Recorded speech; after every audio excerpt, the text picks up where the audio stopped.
There will be nothing sudden in this narration. Nothing will shout, chase, or demand your attention. No moment here is designed to startle you, disturb you, or pull you awake. You are safe to listen passively. You are safe to let your breathing slow without control. If your body needs rest, it is allowed to take it now. You do not need to imagine clearly. You do not need to remember names, events, or meanings. The world will carry itself while you remain still. Tonight, you are not a hunter. You are not bound by contracts, blood, or purpose. You are only a quiet witness, standing outside of consequence. As you listen, allow your shoulders to loosen. Allow your jaw to rest without effort. Let the space beneath you support your weight completely. The city you are about to observe is familiar, but it no longer expects anything from you. So let's begin our journey together on this incredible adventure. Yharnam has already endured its long night. The hunt has ended. Nothing remains to be fought. You may stay awake, or you may drift. Both are equally welcome here. When the world begins to appear, it will do so slowly, with softened edges, with steady pacing, with no urgency and no threat. You are simply present, and the night, calm and unbroken, is ready to continue without you having to do anything at all. There will be nothing sudden here. No raised voices, no violence, no sharp turns of thought. Everything that follows moves slowly, at a pace that allows the body to rest while the mind listens without effort. If you are seated, let your shoulders lower on their own. If you are lying down, allow the weight beneath you to do its work without instruction. You do not need to follow every word. You are safe to drift while the world continues in your place. Tonight, you are not a hunter, and you are not being asked to act. You are only a witness, present without consequence, observing a city that has already passed through its most difficult hours. The night over Yharnam no longer strains itself. The sky hangs in a steady, clouded stillness, neither threatening nor clear, as if it has learned to remain without expectation. Gas lamps remain lit along the stone paths, not because they are needed, but because no one ever came to extinguish them. Their glow is soft now, settled into the architecture, familiar to the walls that have watched centuries of quiet footfalls. Somewhere beyond the clustered rooftops, the great bridge stands unchanged. No crowds gather there. No bells call out across the city. The wind moves freely between the statues and the iron rails, carrying nothing urgent, nothing demanding attention. You are allowed to observe without remembering danger. Whatever once hunted these streets no longer does. Whatever truths were uncovered here have already finished echoing. In the distance, the spires of the healing church remain upright, their windows dark, their doors closed more from habit than from secrecy. Even the grand cathedral rests now, its presence no longer heavy with purpose, only tall and patient, as stone tends to be when left alone long enough. You do not walk quickly. There is no reason to. Each step through the worn streets feels even, predictable, supported by stone that has carried far heavier burdens than this quiet passage. The sound of movement is muted, absorbed by the age of the city itself. Yharnam has learned how to hold sound gently. Somewhere far below, near the workshop, the old mechanisms remain still. No blades are prepared. No contracts are signed. The tools exist only as objects now, resting where hands once reached for meaning. The doll remains within the dream, not waiting, not watching, simply present in the way a place can be present without intent. Even the dream has softened, its edges less defined, its purpose faded into something closer to rest. You are not required to understand how any of this came to be. Understanding is no longer part of the ritual. The city breathes in long intervals, not through lungs, but through time itself. Moments pass without asking to be counted. The night continues, not because it must, but because it knows no other state. You are free to remain here as long as you like. Nothing will ask you to hurry. And as the streets of Yharnam stretch quietly ahead, the world begins to move again, not toward conflict, not toward revelation, but forward in the simplest way possible, allowing presence to replace purpose and observation to replace action. The streets of Yharnam are already awake, though nothing in them is alert. Stone lies where it has always lain, worn smooth by years of passage that no longer arrive in numbers. The narrow paths between buildings hold a steady coolness, untouched by haste, as if the air itself has learned to move carefully here. Iron railings line the edges of stairways and drops, their surfaces dulled not by neglect, but by long familiarity with the night. Gas lamps remain lit along the road, each flame small and consistent. They do not flicker dramatically. They simply burn, providing enough light to outline doorways, corners, and the quiet geometry of the city. Shadows exist, but they are settled, resting in place without intention. The houses stand close together, their windows dark and uncurious. Curtains hang undisturbed. No figures pass behind the glass. Whatever lives remain inside these walls have long since chosen stillness over observation. The city does not watch you. It allows you. Your presence does not alter the soundscape. Footsteps blend into the stone beneath them, softened by age and distance. Even movement feels absorbed, taken in by the streets as something expected, something already accounted for. Farther ahead, the incline toward central Yharnam rises gradually. The slope is gentle, designed for repetition rather than effort.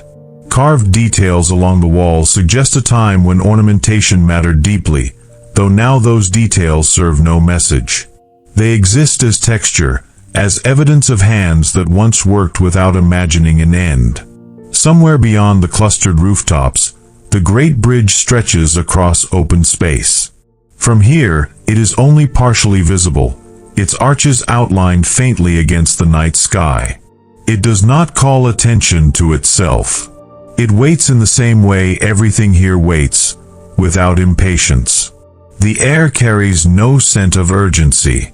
There is old stone, faint oil from the lamps, and something neutral beneath it all, the smell of a place that has settled into itself.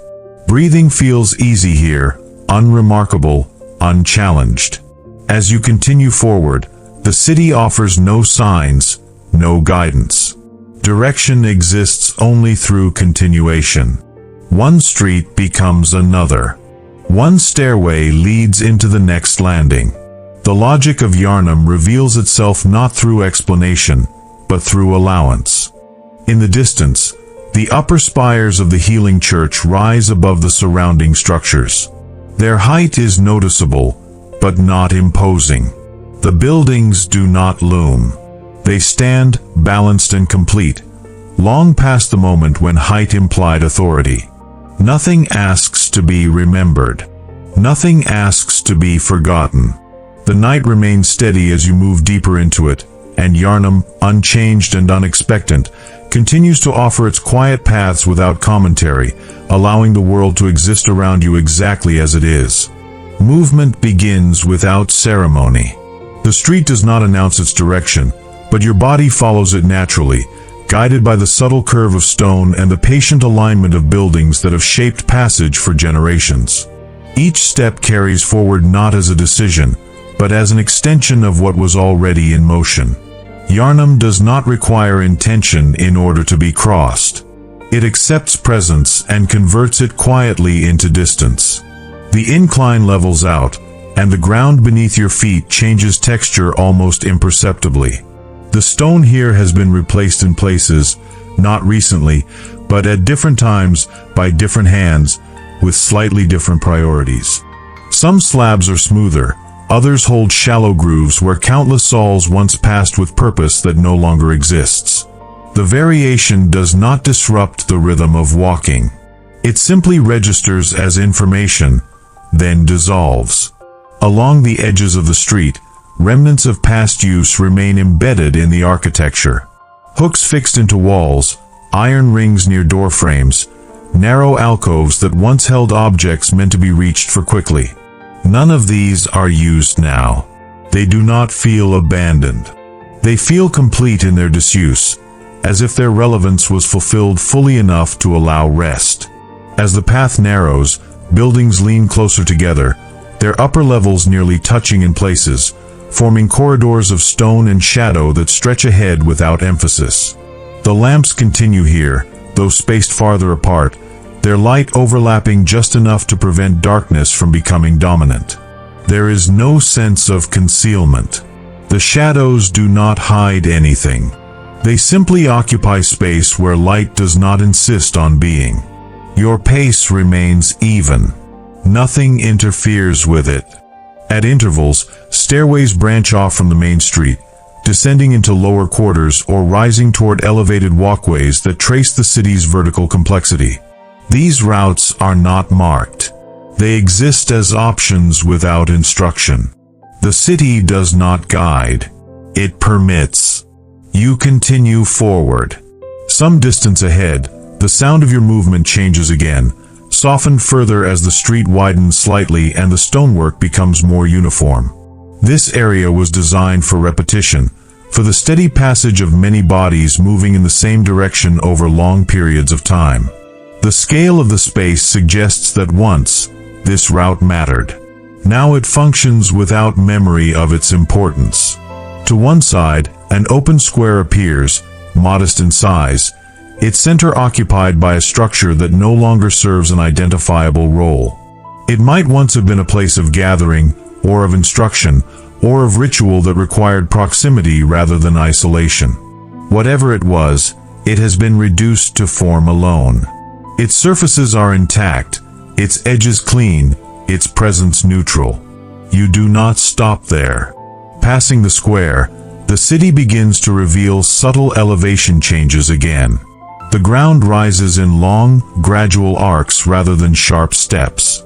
This portion of Yharnam was built to carry weight upward slowly, distributing effort across distance instead of demanding it all at once. Even now, the design encourages continuity rather than strain. The Great Bridge becomes more visible as you advance, its silhouette growing clearer against the night sky. From this angle, its length is evident, stretching across a span that once separated districts both physically and symbolically. The bridge does not dominate the view. It integrates into it, another line among many, another structure that has outlasted the reasons for its creation. Wind moves more freely here. It flows along the open spaces between taller buildings, carrying with it the faint resonance of metal and stone responding to temperature rather than use. There is no voice in the sound, no signal, just the natural adjustment of materials existing under the same sky night after night. As you approach the outer edge of central Yharnam, the architecture shifts again. The buildings become less ornate, more practical in their construction. Decorative elements give way to broader surfaces, sturdier supports, fewer details meant to impress. This is a part of the city that was meant to endure traffic, not admiration. You continue. The bridge looms closer now, its entry marked by thick stone supports and ironwork that shows little sign of fatigue. The railings are cold to the touch, their surfaces unchanged by the absence of hands. Beyond them, the drop is present but unassertive, offering depth without threat. Crossing does not feel like a transition. There is no moment of passage that announces itself. The bridge accepts your movement as the streets have, extending itself beneath each step without commentary. Halfway across, the view opens further. Portions of the city unfold below and beyond, layers of rooftops and chimneys arranged not for beauty, but for function. Smoke no longer rises from them. Whatever processes once filled the air have ceased, leaving the skyline clear, uninterrupted. The distance allows perspective without insight. You see more, but understand no more than before. The city does not reveal itself through scale. It remains reserved.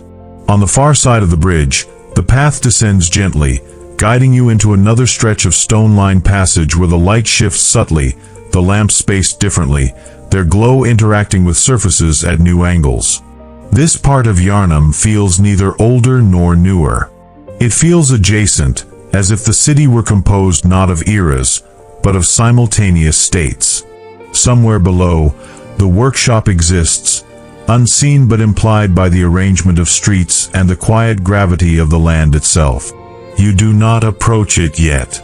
Its presence is indirect, suggested by the way paths converge and then diverge again, forming patterns that once led to preparation and purpose. For now, movement continues without destination. The city does not resist you. It does not welcome you. It accommodates, extending its pathways forward, allowing distance to accumulate naturally. With each step, the night remains unchanged, and Yharnam continues to unfold not as a place to be solved, but as a space that persists, carrying you deeper simply because forward motion has not yet ceased. The first sign of another presence does not arrive as a figure. It comes instead as a change in arrangement, a subtle alteration in how the space ahead seems to hold itself. The street narrows again, not abruptly, but with a gradual intention, guiding movement inward rather than forward. The lamps here are fewer, though not dimmer. Their light falls more deliberately, outlining corners and surfaces with a care that suggests this area was once meant to be observed closely, not simply crossed. Your steps slow slightly, not from caution, but from adjustment. The acoustics of the space have shifted. Stone walls rise higher on either side, their surfaces closer now, returning a faint echo that was absent before. Each footfall completes itself more fully, sound traveling a short distance before settling back into stillness. Ahead, near the curve of the passage, someone stands. There is no dramatic reveal, no movement meant to draw attention. The figure is already there, positioned against the wall as if the wall itself had shaped around them over time. A lantern rests at their side, unlit, hanging from a hook fixed into the stone. Its glass is intact. It has simply not been used. The person does not turn as you approach. Their posture is neither guarded nor relaxed. It is balanced, held in a way that suggests long familiarity with waiting that is no longer tied to expectation. Clothing hangs from their frame in layers that once had purpose, now arranged through habit rather than need. The fabric shows wear, but not damage. It has aged without protest. As you draw closer, you become aware of their breathing. Slow, even unforced. Not performative. Just present. They are not watching the street. They are not watching you. Their gaze rests somewhere ahead, fixed on nothing in particular. Passing does not require acknowledgement. You move alongside them, close enough to notice details that do not ask to be interpreted. The way their hands rest, open, without tension. The absence of any tool held ready. The stillness of someone who has long since completed whatever preparation once defined them. For a moment, the city seems to pause around this shared space. Not in recognition, but in accommodation. The walls, the ground, the air between you all maintain their positions without emphasis, allowing proximity without interaction. The figure shifts slightly as you pass. Not to face you, but to redistribute weight from one foot to the other. The motion is minimal, almost incidental, yet it carries a quiet finality. Whatever role once required vigilance has ended. What remains is presence alone. You do not exchange words. Sound would feel unnecessary here, out of alignment with the settled state of the space. The city has already absorbed enough voices. Silence, in this instance, is not a lack. It is a completion. Beyond them, the passage opens into another stretch of street, wider and more evenly lit. The architecture resumes its familiar rhythm, as if the narrowing had served only to bring this moment into being before releasing you forward again. As distance grows between you and the figure, there is no pull to look back. The encounter does not linger as a question. It resolves itself internally, leaving behind not understanding, but a subtle recalibration. The awareness that presence does not always imply purpose. That waiting can continue long after there is nothing left to wait for. The city continues to move around this realization without comment. Farther on, the street inclines again, guiding you toward higher ground where the outlines of larger structures begin to emerge. The influence of the healing church becomes more apparent here, not through symbols or proclamations, but through scale. Buildings rise taller, their construction heavier, designed to impress through endurance rather than ornament. Windows remain dark. Doors remain closed. Whatever authority once radiated from these spaces has settled into the stone itself, no longer requiring recognition. Your pace returns to its previous steadiness. The presence you passed does not follow. It does not recede dramatically either. It simply remains where it is, folded back into the city as another fixed element, as permanent and unremarkable as the walls that supported it. Ahead, the street curves toward a broader avenue that leads deeper into districts shaped by ritual and routine. The path forward is clear, not because it is marked, but because nothing suggests an alternative. Movement resumes its quiet dominance over thought. Yharnam accepts this continuation without response, allowing another stretch of night to unfold, another segment of distance to be crossed, as the world carries both the living and the waiting forward in the same unhurried way. The avenue widens as you follow its gentle curve, the stone beneath your feet leveling into a broad, deliberate span designed for processions that no longer occur. This stretch of Yharnam was shaped to hold many bodies moving together in slow unison, their purpose once aligned by ritual calendars and shared obligation. Now it holds only space, open and patient, carrying the memory of alignment without reenacting it. The buildings along this avenue rise higher than those behind you, their facades composed of heavier stone, reinforced arches, and recessed entrances that create pockets of shadow without secrecy. Each doorway appears identical at first glance, repeating a design that favored order over individuality. Looking closer does not reveal difference so much as endurance. These structures were not meant to adapt. They were meant to remain. Your movement across the avenue feels smaller here, not diminished, but contextualized. The scale shifts perception inward, drawing attention away from the city's breadth and toward the rhythm of walking itself. Step follows step without interruption. The body remembers how to continue even when the reason for continuation has dissolved. Somewhere above, a narrow balcony juts out from one of the upper levels, its railing intact, its stone floor swept clean by wind alone. No one stands there.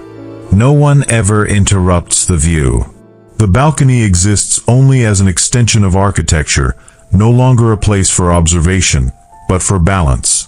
As you progress, the soundscape changes again. The openness of the avenue allows distant noises to reach you, not sharply, but diffused. A faint metallic resonance echoes from somewhere far off, the settling of iron cooling after long exposure to night air. It arrives without direction, then fades, leaving the atmosphere unchanged. At the far end of the avenue, the land inclines toward a series of broad steps leading upward. These steps are shallow, wide enough that effort disperses across them evenly. Ascending does not feel like ascent. It feels like continuation given shape. Each step bears signs of wear not from damage, but from consistency. The edges are rounded, not broken. Countless passages have smoothed them into curves that invite the foot forward naturally. There is no need to adjust your stride. The city meets you halfway. At the top, the space narrows again, funneled between two imposing structures whose walls rise straight and unadorned. Here, the influence of the healing church becomes unmistakable, not through iconography, but through restraint. Decoration has been stripped away in favor of presence. The stone is clean, uniform, deliberate. Between these walls, the air feels cooler, heavier, though not oppressive. It settles around you with quiet authority, asking nothing, asserting nothing, simply existing with density that encourages slower movement. You comply without thinking, pace adjusting to match the environment's unspoken cadence. Halfway through this passage, you notice traces of maintenance that outlasted their necessity. Shallow channels carved into the ground for drainage. Small iron brackets fixed into the walls at intervals, once used to hold lanterns during ceremonies that required illumination beyond the ordinary. The brackets remain empty, their usefulness complete. Beyond the passage, the space opens into a courtyard shaped not for gathering, but for transition. It is neither destination nor departure point. It is an interstitial place, designed to absorb flow rather than stop it. The ground here is smoother, the stonework refined through repetition rather than artistry. At the courtyard's edge, a set of doors stands closed. Their surfaces are unmarked, free of symbols, their handles untouched by recent hands. These doors do not tempt curiosity. They simply exist, closed in a way that feels permanent rather than defensive. You do not approach them. Instead, the path leads you along the courtyard's perimeter, guiding movement laterally, keeping the doors within peripheral awareness without granting them focus. This design feels intentional, as if the builders understood the value of presence without access. As you follow the curve, another presence becomes apparent, though not immediately visible. The sense of it arises from pattern disruption rather than sight. The way the air shifts slightly. The way sound dampens more fully near a recessed archway ahead. There, seated on a low stone ledge built into the wall, is another figure. They are older than the one you passed before, not in years necessarily, but in posture. Their body carries weight differently, settled deeper into stillness. A cloak drapes over their shoulders, its edges resting against the stone as though the two had grown accustomed to one another over time. Their head is bowed, not in prayer, but in rest. Hands are folded loosely in their lap, empty. No weapon lies nearby. No object of focus accompanies them. The figure's presence feels complete without addition. They do not look up as you pass. Breathing remains steady. The rise and fall of their chest barely perceptible, yet consistent enough to confirm wakefulness without alertness. They occupy the space fully without claiming it. Passing close, you notice the texture of the cloak, worn thin in places where it has brushed against stone repeatedly. This contact has not damaged it. It has refined it, smoothing fibers into softness through repetition alone. The encounter does not register as significant in the way stories often insist encounters must. It does not mark a turning point. It does not introduce a question. Instead, it adds weight, a quiet accumulation that settles somewhere beneath conscious thought. You move on. Leaving the courtyard, the path slopes downward slightly, easing you away from the church's immediate influence without severing it entirely. The architecture transitions once more, blending the heavier forms behind you with narrower streets ahead, creating a gradient rather than a boundary. Here, the city feels older again, not because it has decayed, but because it has been less maintained. Stone shows discoloration from years of exposure. Mortar lines soften. The structures remain sound, but their surfaces tell a longer story of weather rather than intention. Somewhere nearby, water moves through unseen channels beneath the streets, its presence indicated only by a faint, continuous murmur that blends into the background. It does not draw attention. It supports the city quietly, as it always has. Your pace remains unchanged. The night continues to hold its shape, offering no escalation, no resolution. Each step carries you further into a Yharnam that neither resists nor rewards, allowing movement to remain the only necessary action. The world unfolds ahead, not toward revelation, but toward continued existence, and you move with it, neither leading nor following, simply present as distance accumulates and the city, unchanged in its patience, continues to receive you. The downward slope carries you into a district where the streets no longer feel designed, only inherited. Here, Yharnam reveals a form shaped less by intent and more by accumulation. Buildings appear layered, their foundations older than their upper levels, stonework shifting in tone and texture as generations added what was needed without removing what already stood. The result is not disorder, but density, a sense that time itself has taken up residence in the walls. The street narrows again, though not sharply. It winds, bending around structures that refuse to be aligned, following a logic dictated by terrain rather than authority. Walking here feels different. Not slower, but more attentive. The ground carries subtle variations, slight dips and rises that register through the soles of your feet before the mind assigns them meaning. Light behaves differently as well. The lamps are spaced irregularly, some closer together, others set far apart, leaving stretches of road lit only indirectly by reflections from stone and glass. The darkness between them does not deepen. It softens, spreading evenly, as if trained to remain unobtrusive. Windows appear more frequently at street level in this area. Some are boarded from the inside, others left bare, their glass opaque with age. None show signs of recent use. Curtains, where they exist, hang heavy and unmoving, their fabric dulled by years of exposure to lamplight without daylight to balance it. As you pass, the city gives no indication that these spaces are inhabited or abandoned. The distinction has become irrelevant. What matters is that the structures remain intact, holding their interiors without comment. A side passage opens briefly to your left, revealing a glimpse of lower ground where the street drops away into a cluster of tightly packed buildings. From here, rooftops overlap in uneven patterns, chimneys rising at different angles, their brickwork darkened but not crumbling. There is no smoke. Whatever fires once burned below have long since been extinguished, leaving behind only form. You do not descend. The main path continues forward, drawing you along with a consistency that does not require commitment. Your movement feels guided, though no guidance is visible. The city's shape performs the work silently.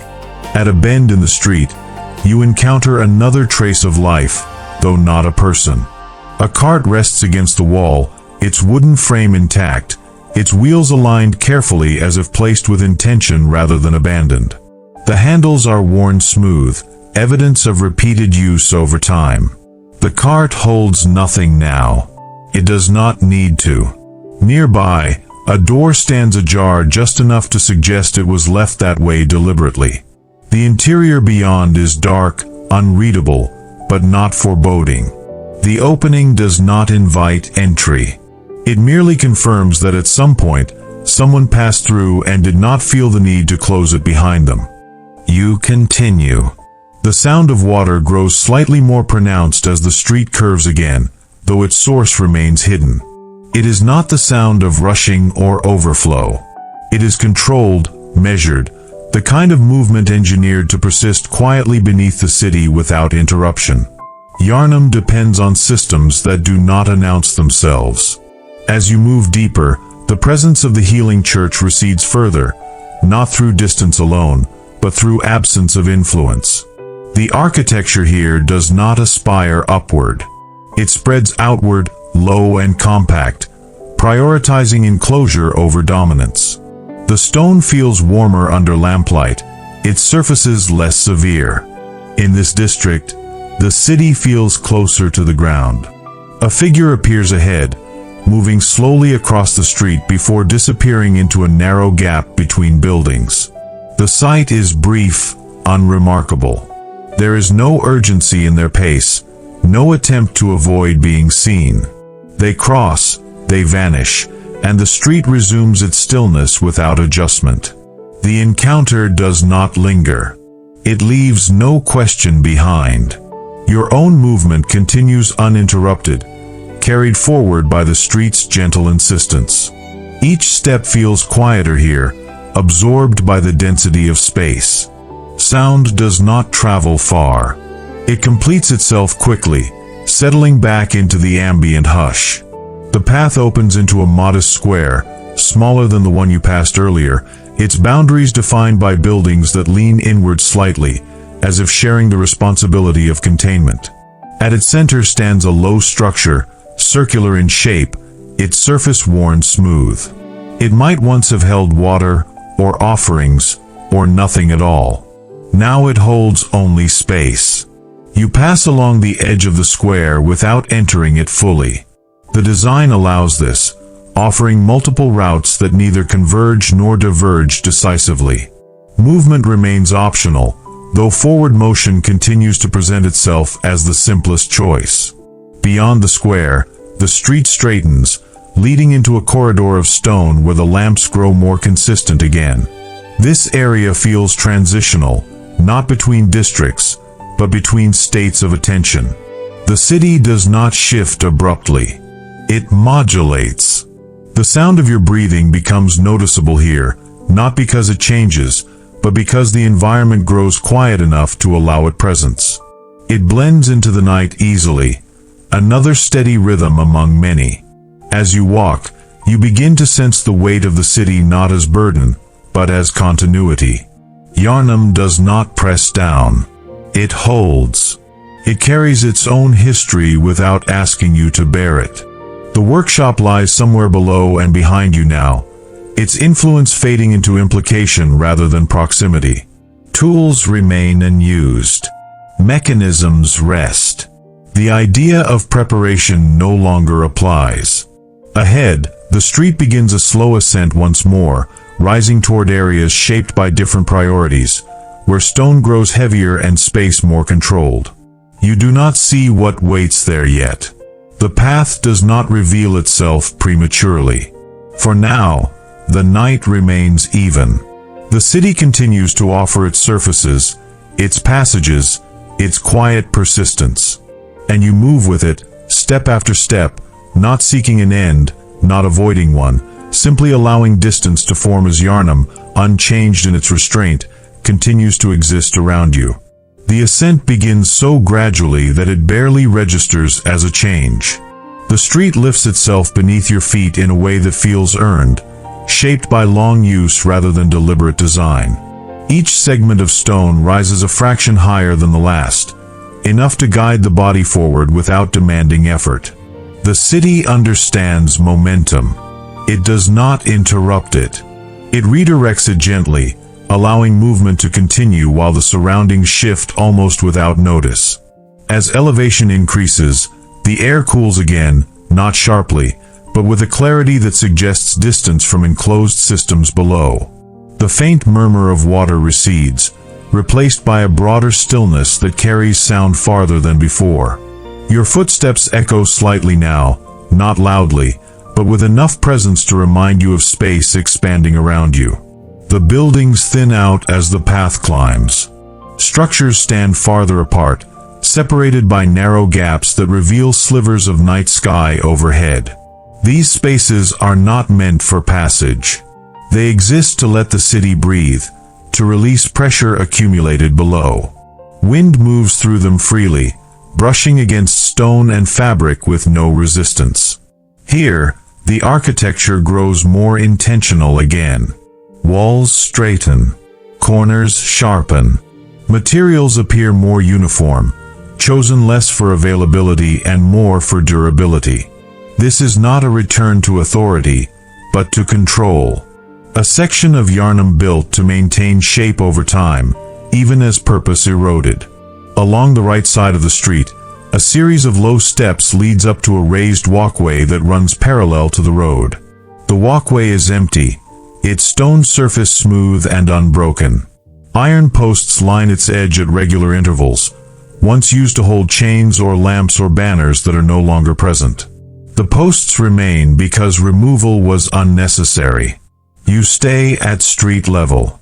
The path ahead curves gently left, revealing a view of taller structures set back from the road, their outlines softened by distance. These buildings do not dominate the skyline.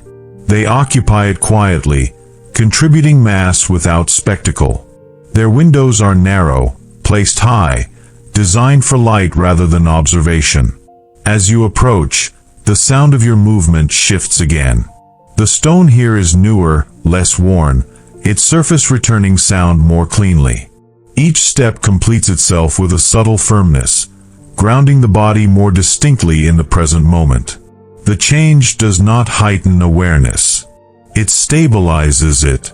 At the base of one of the taller structures, an alcove opens just wide enough to hold a bench carved directly from the wall. The bench is empty. Its surface shows faint markings, shallow grooves left by repeated contact over time. Sitting was once common here. Waiting occurred. Now, the bench holds only shape. You pass without pause. Beyond the alcove, the street narrows once more, funneling movement toward a gate set into a thick stone arch. The gate stands open, its iron doors fixed in place, unmoving. They do not block passage. They define it. Crossing beneath the arch feels less like entering a new space and more like acknowledging a boundary that no longer enforces separation. On the other side, the city feels quieter still. Sound diminishes not because there is less of it, but because surfaces absorb it more fully. Stone here is older again, darker, its texture roughened by exposure rather than wear. Moss clings to shaded sections of wall, thin and pale, sustained by moisture and neglect without spreading aggressively. The street beyond the gate slopes downward slightly, easing you into a basin-like area where buildings cluster around a central open space. This space is not a square. It lacks symmetry. Its edges are irregular, shaped by whatever stood longest. The ground is uneven, patched in places where stone was replaced without matching the original pattern. At the center lies a circular depression, shallow and dry. It might once have collected water, or served as a foundation for something removed long ago. Now it holds nothing but shadow, its depth barely noticeable unless you look directly at it. You skirt its edge, following a path worn smooth by repetition rather than design. Movement here feels habitual, as if many bodies once traced this same line unconsciously day after day, until the ground accepted it as permanent. From one of the surrounding buildings, a faint light spills out through a narrow window near ground level. It is steady, not flickering. The source is unseen. The light does not brighten the area significantly. It simply exists, marking a point of quiet activity without explanation. No sound accompanies it. As you continue past, the light recedes behind you, absorbed by distance and angle until it blends back into the general glow of the lamps. The impression it leaves is minimal, yet it alters the space subtly, introducing the idea of ongoing presence without calling for engagement. The street leading out of the basin curves upward again, its incline more pronounced this time, though still gentle enough to maintain rhythm. The climb feels longer, stretching time slightly as the body adjusts. Breathing remains even. Effort distributes itself naturally. At the top, the path straightens, opening onto a long, uninterrupted stretch of road lined with evenly spaced lamps. Their light forms a repeating pattern that extends far ahead, creating a sense of continuity that does not resolve into destination. The road does not end within sight. It simply continues. Buildings along this stretch are set back farther from the street, allowing for narrow strips of stone between wall and road. These spaces serve no clear function. They exist as buffers, creating distance between movement and structure. The effect is subtle, but noticeable. The city feels less enclosing here. Wind moves freely across the road, brushing against clothing and skin with consistent pressure. It carries no scent beyond cold stone and distant metal. The sky above remains clouded, its color uniform, offering no indication of time passing beyond the steady presence of night. As you walk, the sense of having come from somewhere fades. Not because memory disappears, but because relevance shifts. The streets behind you do not pull attention backward. They have already completed their role. What matters is the continuity of motion, the simple fact of being carried forward by a city that neither accelerates nor resists. Ahead, the road bends slightly, hinting at another change in elevation, another adjustment in architecture, another quiet transition waiting to occur. The city does not announce it. It allows discovery to unfold at the pace of walking. And so you continue, step following step, breath matching distance, as Yharnam maintains its steady existence around you, offering no answers, no conclusions, only the sustained permission to move through it without interruption. The road stretches on with a steadiness that no longer draws attention to itself. What changes now is not the city's shape, but the way it is carried internally. The motion continues, yet something subtle has shifted, as if the act of walking has moved from the foreground of awareness into a quieter layer beneath it. The body advances without commentary. The mind does not follow every step. Distance accumulates on its own. The buildings along this stretch grow more restrained, their surfaces flatter, their features reduced to what was strictly necessary. Decorative impulses have been removed entirely here, not through damage, but through decision. This was a place designed to last longer than taste, longer than belief. Stone meets stone cleanly. Angles resolve without flourish. Lamp posts stand farther apart now, their light forming islands rather than a continuous line. Between them, the night settles evenly, never deepening, never retreating. Vision adjusts naturally. There is no moment of blindness. The eyes learn the rhythm and stop asking for more. Somewhere off to the side, beyond a low wall that runs parallel to the road, the ground drops away sharply. You sense the space rather than see it fully. Air moves differently there, falling instead of flowing, carrying a faint coolness upward. The city does not protect you from the edge, but it does not draw you toward it either. It simply allows it to exist. As you pass, the low wall shows signs of repair carried out long after the need for urgency ended. Stones have been replaced carefully, not hastily. Mortar lines are clean. Whoever worked here did so without pressure, restoring form because form was worth maintaining, even when meaning had already drained away. Your pace remains unchanged. The idea of destination has thinned to transparency. Not gone, but no longer solid enough to influence movement. The road is no longer something that leads somewhere. It is something that continues, and continuation is enough. Far ahead, the outline of a structure begins to separate itself from the surrounding dark.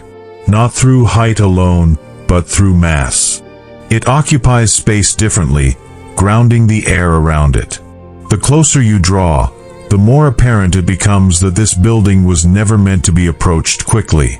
The street responds accordingly. Its incline softens, its width increases, offering space to slow without instruction. Even the lamps seem to recede slightly, their placement more generous, as if anticipating pause without requiring it. Approaching the structure does not bring anticipation. It brings a kind of quiet acknowledgement.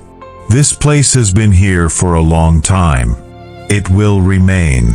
Whether you pass near it or not changes nothing essential about it. The building's surface is composed of large stone sections fitted together with minimal seams. There are no markings, no sigils, no indications of function. It does not present itself as sacred or administrative. It simply exists with confidence born of endurance rather than relevance. At its base, the street splits into two paths that curve gently around the structure before rejoining beyond it.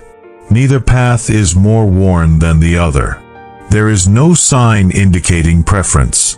The choice does not feel symbolic. It feels logistical. You follow the left curve without deciding to do so. Along this side, the wall of the structure rises close, its stone cool and even. The sound of your steps dulls slightly here, absorbed by the mass beside you. Wind thins, redirected upward by the height of the wall. The air feels held, contained for a short stretch. Halfway along, you notice shallow impressions carved into the stone at regular intervals, worn smooth by contact over time. These are not decorative. They are places where hands once rested repeatedly, perhaps during pauses that were once necessary. The impressions remain because removal would serve no purpose. Passing them leaves a faint awareness behind, not of history, but of repetition that no longer needs to occur. As the curve completes and the road straightens again, the building recedes, its presence dissolving back into the city's broader mass. The space ahead opens, revealing a stretch of street that slopes downward more noticeably than before. This descent feels different from earlier ones. Longer, more gradual, designed to carry movement away rather than invite it forward. Gravity assists without insisting. The body adjusts without effort. With the descent comes a change in sound. The city grows quieter, not because there is less of it, but because surfaces soften. Stone gives way to patches of packed earth along the road's edges. Footsteps land with less echo. The night absorbs movement more completely here. The lamps thin out further, replaced in places by fixtures that no longer hold flame. Their glass housings remain intact, their metal frames secured firmly. They are not broken. They are finished. Below, the street curves again, leading into a lower district where buildings crouch closer to the ground, their roofs sloping steeply, their profiles compact. This part of Yharnam does not reach upward. It settles inward. The sensation of being observed fades here, not because it was ever strong, but because the architecture no longer implies vantage points. Windows sit low. Upper levels are rare. The city stops looking outward and turns toward containment. Your movement becomes quieter still. There is no sense of loss in this transition. Only adjustment. The world shifts, and awareness shifts with it, neither resisting nor clinging to what came before. Somewhere behind you, the higher ground continues to exist, unchanged by your departure. Ahead, the lower streets wait without anticipation. The city does not measure progress. It allows it. As you descend fully into this quieter quarter, the idea of what you were before entering Yharnam feels distant, not emotionally, but structurally. It no longer fits neatly into the space you occupy now. The city has not transformed you. It has redistributed you, aligning internal rhythm with external pace. Walking continues. The night remains stable. The road does not end. And Yharnam, patient and unconcerned, carries you forward into the next stretch of its long, unbroken existence, without asking you to mark the moment when something inside you quietly, irreversibly adjusted. The lower district receives you without transition. There is no boundary that marks arrival, no change dramatic enough to signal that something important has occurred. Instead, the effect is cumulative. The streets here feel weighted by consequence rather than age, shaped by outcomes rather than intentions. Whatever once defined this area did not end cleanly. It settled, layer by layer, until the present moment became unavoidable. The road narrows into a series of gentle bends, each one obscuring the next stretch just enough to prevent anticipation. Movement here becomes incremental. You see only what is immediately ahead, and that is sufficient. The city no longer offers long sightlines or distant silhouettes. It contains vision the way it contains sound, drawing attention inward without pressure. The buildings sit closer to the ground, their foundations thick, their walls broad and unadorned. Many of them show signs of modification that were never finished. Stone added where stone was not meant to be. Doorways widened, then reinforced. Windows sealed partially, leaving only narrow apertures that admit light without offering view. These changes do not feel defensive.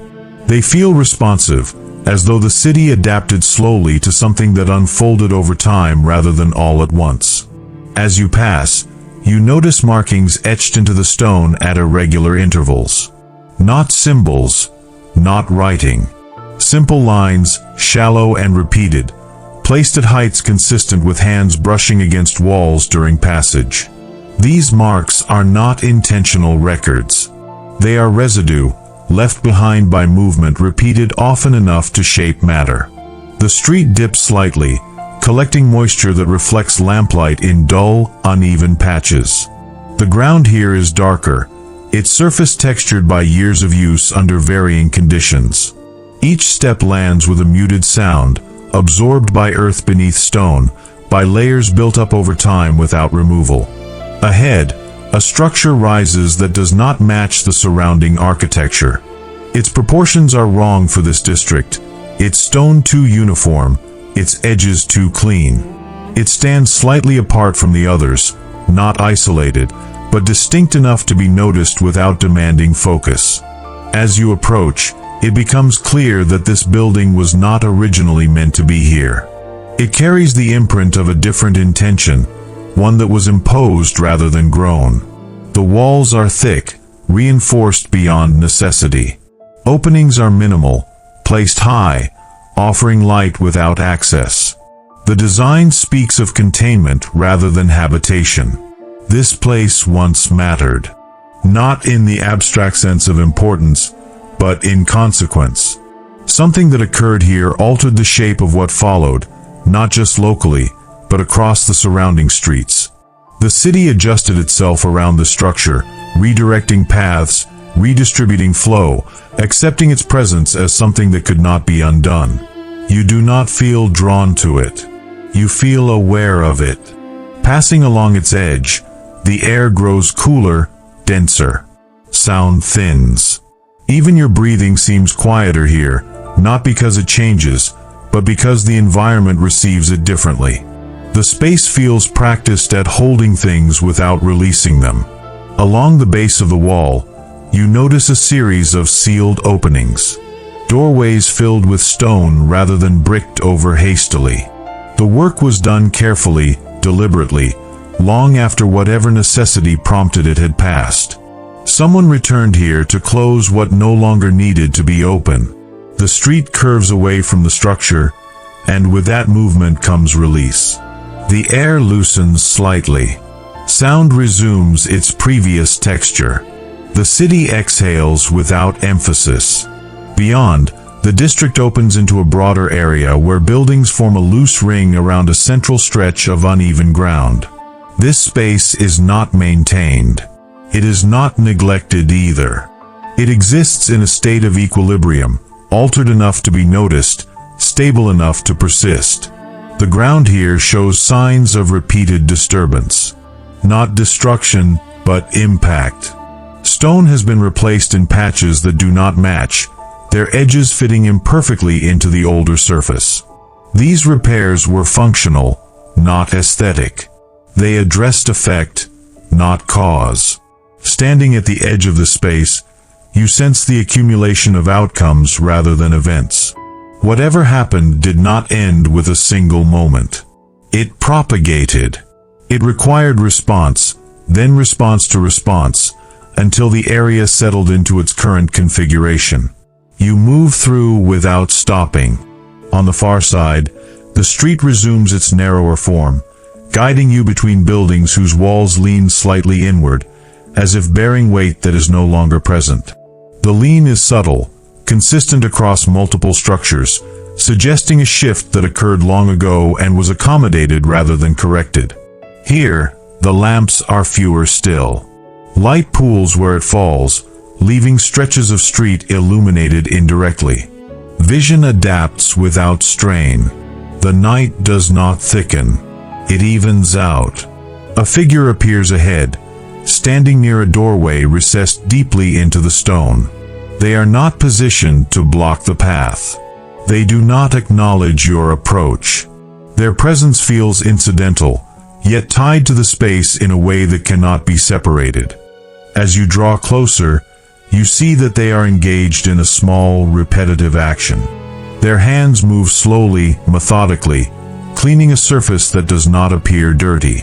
The motion is unhurried, practiced, performed without expectation of completion.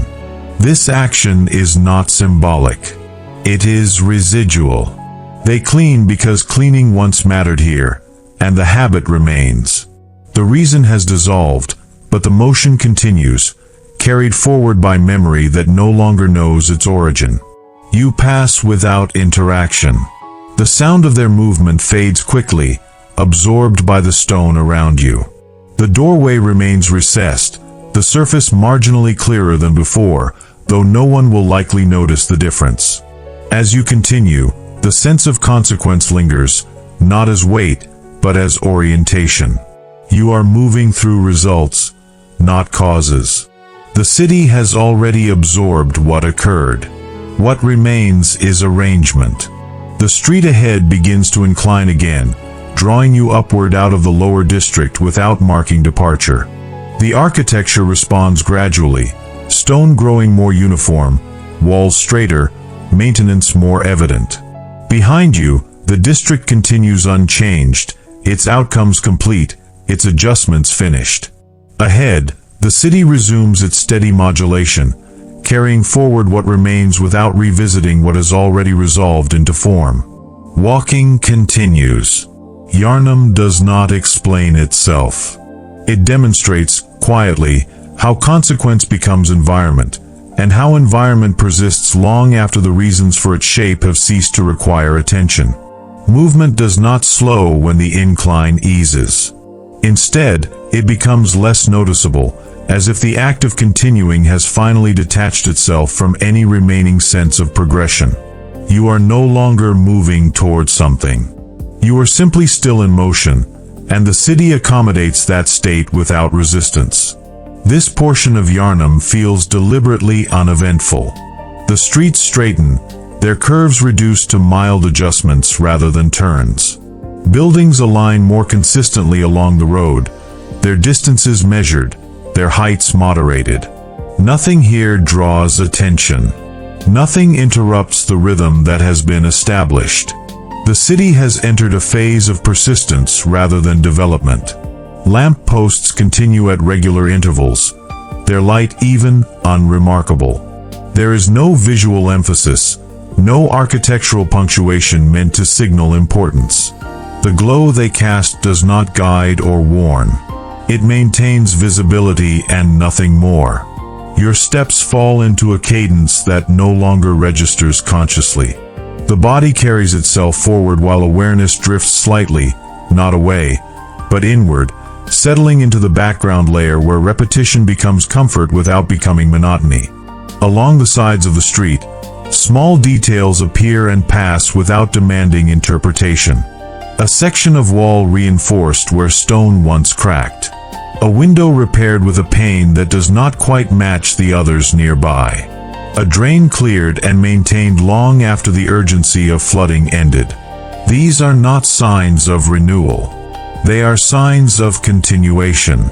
Someone, at some point, chose to keep things functional even after function lost urgency. The road widens briefly into a stretch that feels like it once served as a place of waiting. Not gathering, not meeting. Waiting. The space is open enough to hold several figures without crowding, yet enclosed enough to feel contained. Now it holds nothing at all. You cross it without changing pace. Beyond, the street resumes its steady form, bordered by structures that show no ambition. Their surfaces are plain. Their entrances narrow. Their windows sparse. This is architecture that does not attempt to persuade. It exists to persist.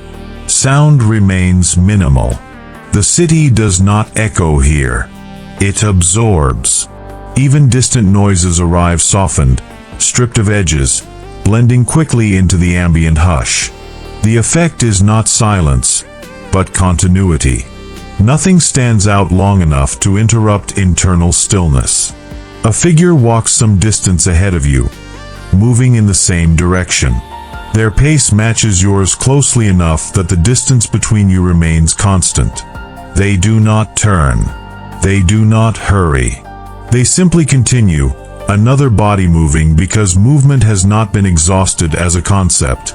There is no impulse to close the distance. Sharing direction does not imply connection. The city allows parallel existence without intersection. The figure ahead becomes part of the landscape, not through invisibility, but through consistency. After some time, they veer off into a side street without signaling, their departure as unremarkable as their presence. The road ahead clears again, returning to its empty state without emphasis. You continue. This part of Yharnam does not offer contrast. It does not deepen mood or shift tone.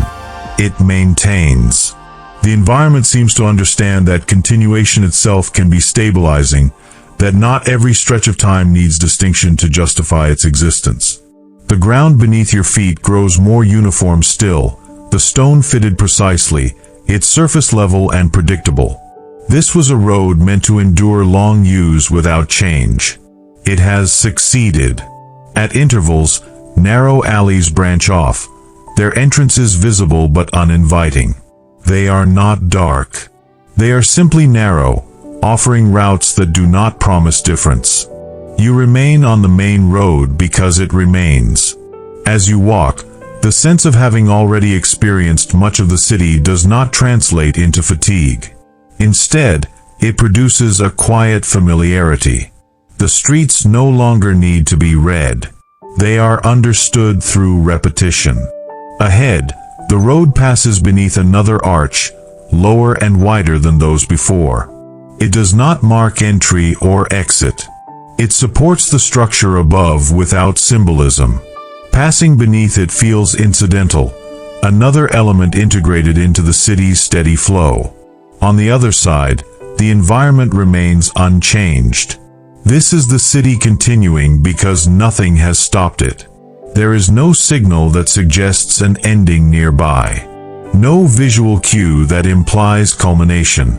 Yharnam does not prepare for closure. It persists in the same way it always has, through maintenance, through habit, through the quiet agreement of stone and space to remain in place. Your movement aligns with this state naturally. There is no tension in continuing. There is no relief in the absence of decision. Walking becomes a background process, allowing awareness to rest without disengaging completely. The night remains constant. The sky shows no variation. Time passes without measurement. In this stretch, the city does not transform you further. It does not challenge or invite. It simply allows you to remain within it, moving forward because movement has not yet concluded, and because the road has not yet ended. Yharnam continues. And within that continuation, there is no requirement for progress, no demand for resolution, only the sustained permission to remain present as distance forms quietly beneath your steps, and the city, unbroken and unconcerned, carries on exactly as it is. The city no longer feels external. Not because it has been internalized, but because the distinction has thinned enough to lose usefulness. The streets do not press inward, and the body does not project outward. Both exist in the same register now, moving together without negotiation. This stretch of Yharnam carries a quieter density than the one before it. Not emptier, not lighter, but more settled. The architecture does not repeat itself as obviously. Variations appear, but they no longer register as difference.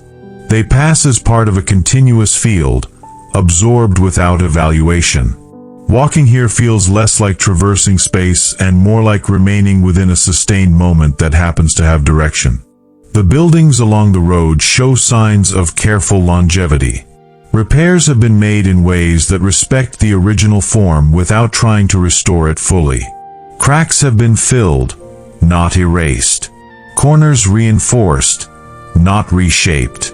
This is maintenance without ambition, preservation without idealism. Lamplight grows softer, not dimmer. The glass housings are clouded by age, diffusing illumination evenly across stone and metal. Shadows lose their edges.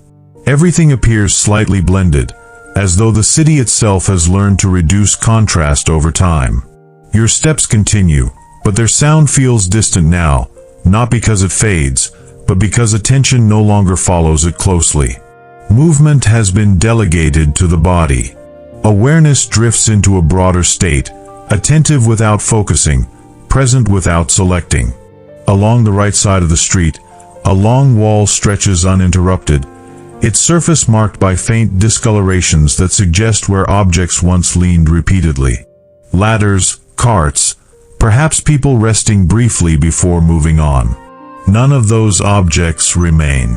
The wall holds the memory of contact without attachment. At intervals, shallow niches are carved into the stone, each one empty. They were not meant to display anything of importance. They served as holding spaces, places to set something down temporarily. Their emptiness now feels complete rather than lacking. As you pass each niche, there is no impulse to imagine what was placed there. The city no longer encourages reconstruction. It allows surfaces to remain surfaces. The road curves gently again, and with the curve comes a subtle widening of space. The buildings pull back slightly, offering more air, more sky. The night above remains uniform, its cloud cover unbroken, its color steady. There is no sense of time advancing toward morning or deepening toward darkness. It simply continues. Here, the air carries a faint warmth rising from stone that has retained the day's memory without urgency to release it. The temperature difference is minimal, just enough to be noticed, then accepted. The body adjusts without instruction. A figure stands near the edge of the road, facing away, their outline softened by distance and light. They are not waiting. They are not watching. Their posture suggests rest without collapse, presence without intent. As you approach, they shift slightly, stepping closer to the wall to allow passage without acknowledgement. The movement is practiced, automatic, performed without looking. This is not courtesy. It is coexistence refined by repetition. You pass. No exchange occurs. No thought lingers. Beyond them, the street resumes its quiet extension, bordered by structures that feel less like buildings and more like continuations of ground rising vertically. The city here is less articulated. It is mass-arranged for endurance rather than expression. Your breathing becomes more noticeable again, not because it changes, but because the environment no longer competes with it. The sound blends easily with the night, another steady rhythm among many. In this section, the city seems to accept that nothing new will occur, and that acceptance carries a surprising calm. There is no sense of anticipation being denied.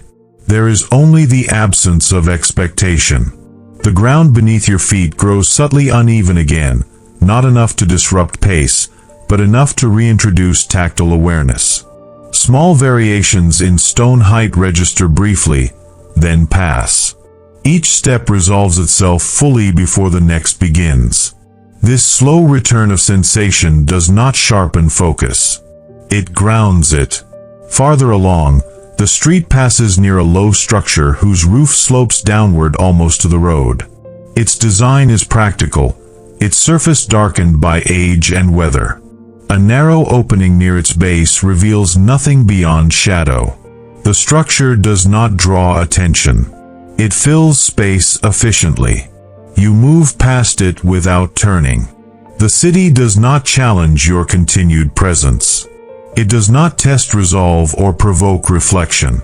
Instead, it offers a sustained, neutral environment in which internal state can mature quietly, without naming itself. Something within you has settled into a slower register. Not an emotion, not a realization. A pacing. The way thoughts arise and dissolve has shifted.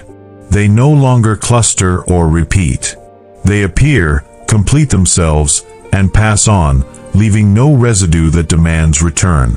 The street ahead remains clear, its surface uninterrupted, its direction stable. Lamps continue at measured intervals, their light forming a pattern that no longer registers as pattern, only as presence. Yharnam, in this state, does not feel like a place to be explored. It feels like a place that allows being. Walking continues, not out of curiosity or need, but because stopping would require intention, and intention no longer asserts itself here. The city has reached a level of quiet continuity where motion and rest exist on the same plane. You remain within it, moving forward without urgency, without destination, carried by a world that has finished changing and now simply maintains itself, and in doing so, allows something within you to do the same. The city begins to release its details. Not abruptly, not through absence, but through a gradual softening that makes distinction unnecessary. Surfaces remain visible, yet they no longer ask to be identified. Stone is stone. Light is light. Space holds without shaping thought. Your pace adjusts without conscious input. Steps lengthen slightly, not to move faster, but to move with less interruption. The rhythm smooths. The pauses between footfalls lose definition, merging into a continuous forward glide that feels almost weightless despite the solid ground beneath you. Here, Yharnam offers fewer variations. Streets maintain their width for longer stretches. Curves flatten. Elevation changes become so mild they pass unnoticed. The city seems to have decided that it has said enough, and now prefers to remain present without elaboration. Lamplight grows increasingly diffuse. Glass housings, dulled by time, scatter illumination into a soft, even wash that reduces contrast further. Edges blur gently. Shadows become suggestions rather than shapes. Vision no longer sorts foreground from background with urgency. Breathing aligns with this state naturally. Inhale and exhale lengthen, not deepening, just extending. Air enters and leaves without pause, without commentary. The body recognizes that there is no need to prepare for anything ahead. Along the sides of the road, structures grow simpler still. Walls rise without ornament. Doors appear less frequently, and when they do, they sit flush with the stone, their outlines barely interrupting the surface. These are not entrances meant for repeated use. They exist because they were once required, and remain because removing them would serve no purpose. The soundscape thins further. Distant noises no longer arrive clearly enough to be located. They blend into a low, continuous texture that feels less like sound and more like atmosphere. Your own movement contributes to it briefly, then dissolves back into the whole. The sense of passing time loosens. Moments no longer separate themselves distinctly. There is no urge to measure how long you have been walking or how far you have come. The city no longer supports that kind of awareness. It carries you within a sustained interval that does not need edges. A long stretch of road unfolds ahead, uninterrupted by intersections or features. It extends far enough that its end fades into the softened glow of lamps and night air. This is not a path designed to lead somewhere specific. It is a place meant for continuation itself. You walk it without thought. On either side, the buildings maintain a respectful distance, leaving wide margins of open stone between wall and road. These margins hold nothing. No carts, no debris, no signs of activity. They are empty in a way that feels intentional, though no intention remains. Wind moves gently across this open space, consistent and mild. It does not gust or change direction. It passes through, touches skin lightly, then continues on, unconcerned with being noticed. The body responds by releasing small tensions it no longer needs. Shoulders settle lower. Jaw loosens. Muscles that were once engaged by habit disengage without instruction. Balance becomes effortless. There is no sense of arrival anywhere along this stretch. No landmarks announce themselves. The city has entered a state where remaining is enough.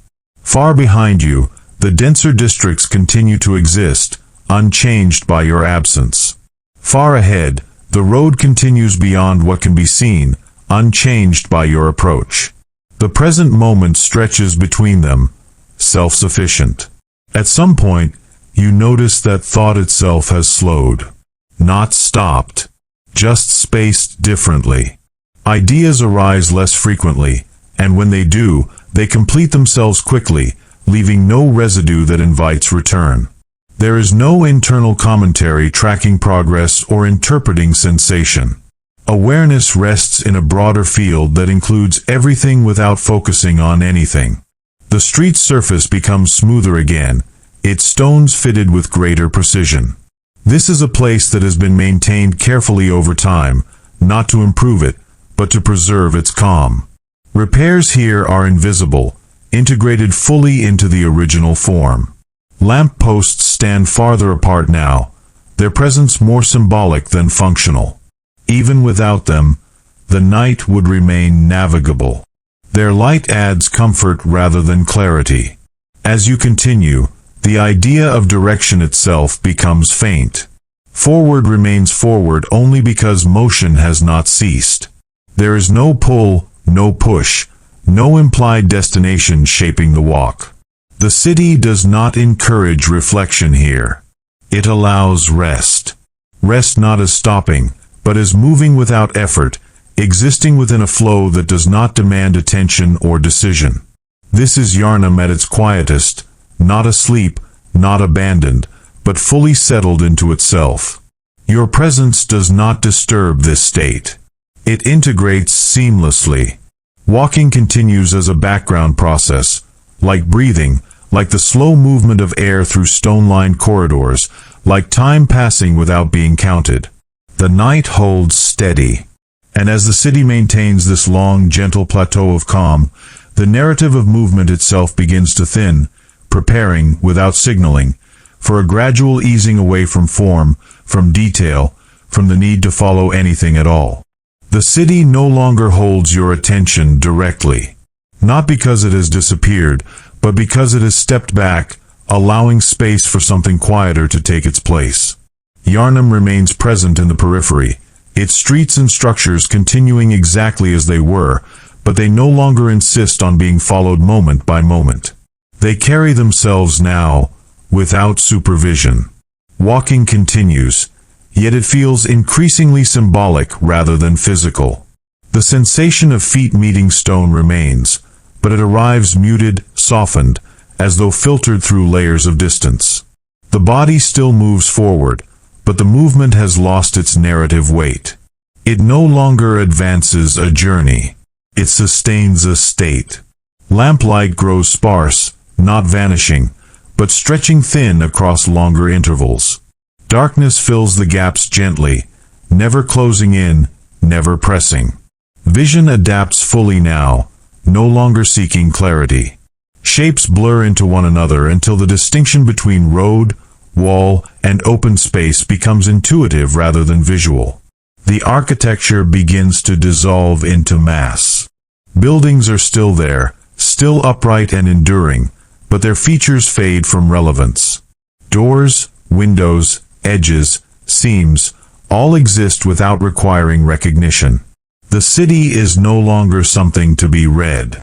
It is something to be felt faintly, like pressure or temperature. Sound diminishes further. What remains is not silence, but a low, continuous presence that feels less like noise and more like space itself resonating gently. Your breathing merges with it so completely that it becomes impossible to separate one from the other. The boundary between internal rhythm and external environment thins almost to nothing. At some point, you become aware that you are no longer tracking where you are. Streets may turn. Elevation may shift. Districts may change. None of this registers distinctly anymore.